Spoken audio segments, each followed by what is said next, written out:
ರಾಜ್ಯದಲ್ಲಿ ಹಕ್ಕಿ ಜ್ವರ ಭೀತಿ, ಯಾದಗಿರಿಯಲ್ಲೂ ಕಟ್ಟುನಿಟ್ಟಿನ ಕ್ರಮ. ಯಾದಗಿರಿಯಲ್ಲಿ ಹೈ ಅಲರ್ಟ್, ರೋಗ ಹರಡದಂತೆ ತುರ್ತು ಕ್ರಮ. ಆಂಧ್ರ ತೆಲಂಗಾಣ ಗಡಿಭಾಗದಲ್ಲಿ ಜಿಲ್ಲಾಡಳಿತ ಸಕಲ ಮುಂಜಾಗ್ರತೆ. ಕೋಳಿಗಳು ಸಾಯಿಸೋದು, ಆಮೇಲೆ ಡಿಸ್ಇನ್ಫೆಕ್ಟ್ ಮಾಡಿ ಮುಚ್ಚೋದು, ಇದೆಲ್ಲ ವ್ಯವಸ್ಥೆ ಮಾಡ್ಕೊಂಡಿದ್ದೀವಿ. ಆಂಧ್ರ ತೆಲಂಗಾಣದಲ್ಲಿ ಹಕ್ಕಿ ಜ್ವರ ಕಾಣಿಸಿಕೊಂಡ ಹಿನ್ನೆಲೆ ರಾಜ್ಯದಲ್ಲಿ ದಿನದಿಂದ ದಿನಕ್ಕೆ ಆತಂಕದ ಭೀತಿ ಶುರುವಾಗ್ಬಿಟ್ಟಿದೆ. ಇತ್ತ ಯಾದಗಿರಿ ಜಿಲ್ಲಾಡಳಿತ ಹೈ ಅಲರ್ಟ್ ಆಗಿದೆ.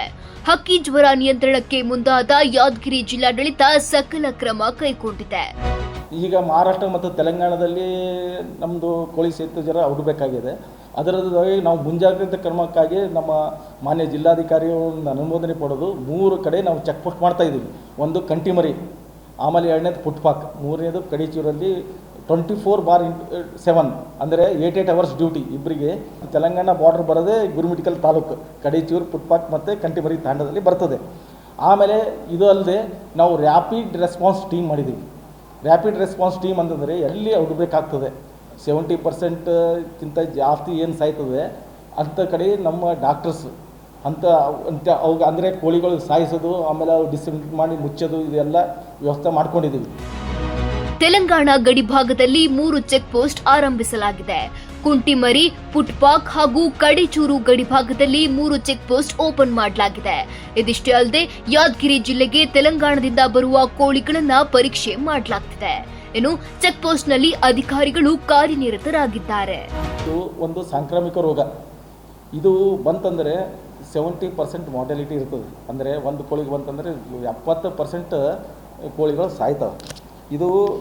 ಇದಲ್ಲದೆ ಇದು ಮನುಷ್ಯರಿಗೆ ಸಹಿತ ಬರ್ತದೆ. ಯಾರು ಪೋಲ್ಟ್ರಿಗೆ ಕೋಳಿಗಳಿಗೆ ಕಾಂಟ್ಯಾಕ್ಟ್ ಇರ್ತದೆ ಅಂಥ ಮನುಷ್ಯರಿಗೆ ಬರ್ತದೆ. ಮನುಷ್ಯರು ಏನು ಮಾಡ್ಬೇಕಂತಂದರೆ ಫಾರ್ಮಲ್ಲಿ ಕೆಲಸ ಮಾಡೋರು ಮಾಸ್ಕ್, ಆಮೇಲೆ ಕೈ ಚೆನ್ನಾಗಿ ತೊಳ್ಕೊಬೇಕು, ಇಂಥವೆಲ್ಲ ಕೆಲವೊಂದು ಮುಂಜಾಗ್ರತೆ ಕ್ರಮ ಅವರು ವಹಿಸಬೇಕಾಗ್ತದೆ. ಇದು ರೋಗದ ಲಕ್ಷಣ ಅಂತಂದರೆ ನ್ಯೂಮೋನಿಯಾ ಮನುಷ್ಯರಲ್ಲಿ ಹೆಂಗಿರ್ತದೆ, ಕೋಳಿಯಲ್ಲಿ ನೆಗಡಿ ಬರೋದು, ಮೂಗಿನಾಗಿಂದು ಸಿಂಬಳ ಸೋರೋದು, ಆಮೇಲೆ ಜಾಯಿಂಟ್ ಮತ್ತು ತೆಳಗೆ ಫೂಟಲ್ಲಿ ನೀಲಿ ಬಣ್ಣಕ್ಕೆ ತಿರುಗ್ತದೆ. ನೀಲಿ ಬಣ್ಣ ಇವು ಮೇನ್ ರೋಗದ ಲಕ್ಷಣಗಳು. ಒಂದು ಬಂತಂದರೆ ಇಡೀ ಫಾರ್ಮೇ 70% ವಾಶ್ ಔಟ್ ಆಗ್ತದೆ.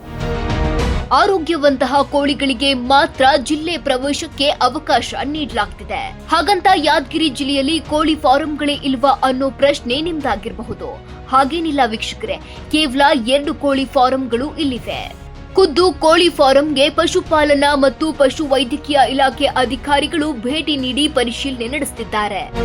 ಒಂದು 10 ನಿಮಿಷದಲ್ಲಿ 70 ಡಿಗ್ರಿ ಸೆಂಟಿಗ್ರೇಡ್ದಲ್ಲಿ ಮೊಟ್ಟೆ ಮತ್ತು ಮಾಂಸ ಬೇಯಿಸಿದ್ರೆ ಇದು ರೋಗ ಬರಲ್ಲ. ಮನುಷ್ಯರು ತಿಂದರೂ ಸಹಿತ ಇದು ರೋಗ ಬರಲ್ಲ. 72 ಡಿಗ್ರಿ ಸೆಂಟಿಗ್ರೇಡ್ರಲ್ಲಿ 10 ನಿಮಿಷ ಬೇಯಿಸಿದ್ರೆ ಸಾಕು. ಅಲ್ಲಿ ಯಾವುದೂ ಇಲ್ಲ.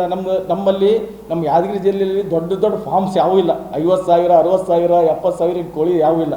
ದೇಶಿ ಕೋಳಿನೇ, ಬ್ಯಾಕ್ವರ್ಡ್ ಪೋಲ್ಟ್ರಿನೇ ಭಾಳ ನಮ್ಮ ಎಲ್ಲಿ ಜಿಲ್ಲೆಯಲ್ಲಿ ಒತ್ತು ಕೊಟ್ಟಿದ್ದಾರೆ. ಇದ್ರೂ ಒಂದು 10-15 ಬ್ಯಾಕ್ವರ್ಡ್ದಲ್ಲಿ ಸಾಕ್ತಾರೆ. ಆಮೇಲೆ ಒಂದು 2 ಫಾರ್ಮ್ ಇದಾವೆ, ಒಂದು 2,000-3,000 ಇದ್ದಿದ್ದು. ಅವರಿಗೂ ಸಹಿತ ನಾವು ಮೊನ್ನೆ ವಿಸಿಟ್ ಮಾಡಿ ಅವರಿಗೆ ಇನ್ಫಾರ್ಮೇಷನ್ ಜನರಲ್ಲಿ ಅವೇರ್ನೆಸ್ ಪ್ರೋಗ್ರಾಮ್ ಕೊಟ್ಟಿದ್ದೀವಿ. ಅದ್ರ ಸಲುವಾಗಿ ಏನು ತೊಂದರೆ ಇಲ್ಲ. ಹಂಗಿತ್ತಂದರೆ ಇಮಿಡಿಯೇಟ್ ನಾವು ಮುನ್ನೆಚ್ಚರಿಕೆ ಕ್ರಮವಾಗಿ ನಿಗಾ ವಹಿಸ್ತೀವಿ.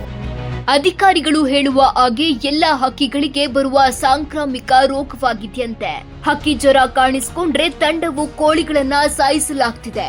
ಕೋಳಿ ಫಾರಂನಲ್ಲಿ ಕೆಲಸ ಮಾಡುವವರು ಮುಂಜಾಗ್ರತೆ ವಹಿಸಬೇಕಿದೆ.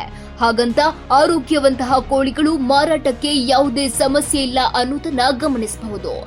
ಮನುಷ್ಯರಲ್ಲಿ ಸಾಮಾನ್ಯ ಜ್ವರದ ಲಕ್ಷಣಗಳು ಕಾಣಿಸಿಕೊಳ್ಳುತ್ತವೆ. ಯಾದಗಿರಿಯಲ್ಲಿ ಯಾವುದೇ ಆತಂಕ ಬೇಡ ಅಂತ ಅಧಿಕಾರಿಗಳು ಭರವಸೆ ನೀಡಿದ್ದಾರೆ.